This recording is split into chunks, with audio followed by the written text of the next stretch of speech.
التعديلات الجسدية تعني أحد الأمور التالية: الوشم، أو إزالة تشوه حاصل في الوجه، أو حتى زراعة جزء معين، وغيرها من الأمور البسيطة. لكن هناك بعض الأشخاص قاموا بتطبيق تعديلات غريبة جدا في أجسادهم. سنعرض لكم قائمة بأغرب عمليات التعديل على الجسم. ثقوب الوجه. قام شاب يدعى جويل ميكلير بعملية غريبة، حيث قام بعمل ثقوب في وجهه. ويقوم جويل بوضع غطاء على الثقوب عندما يريد أن يأكل أو يشرب، حتى لا يخرج الطعام من الثقوب، ولا نعرف ما هي الأسباب وراء هذا الفعل الغريب. تقسيم اللسان. انتشرت عملية تقسيم اللسان في مختلف أنحاء العالم، وأصبحت موضة للفتيات، حيث قامت فتاة من أسبانيا بعملية تقسيم لسانها إلى نصفين. وبحسب ما تقول أنها قامت بهذه العملية لأنها تريد زيادة القدرة على الإحساس أثناء التقبيل.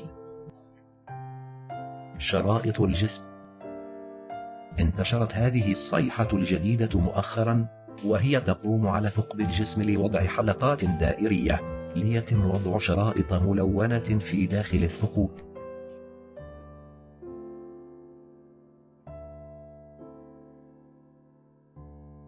الدمية البشرية.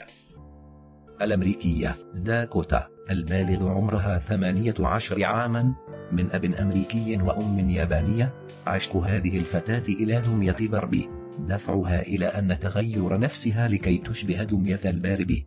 وقامت داكوتا بعمليات تجميل كثيرة لتصل إلى هذا الشكل. الجمجمة الحمراء.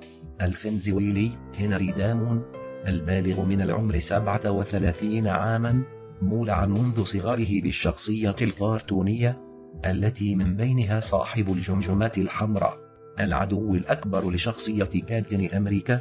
وقام هنري بإجراء عدة عمليات جراحية في وجهه ليشبه الشخصية الشريرة المفضلة إليه، وتم زرع أشكال في جبهته لتعطيه شكل الجمجمة، كما تمت إزالة جزء من أنفه.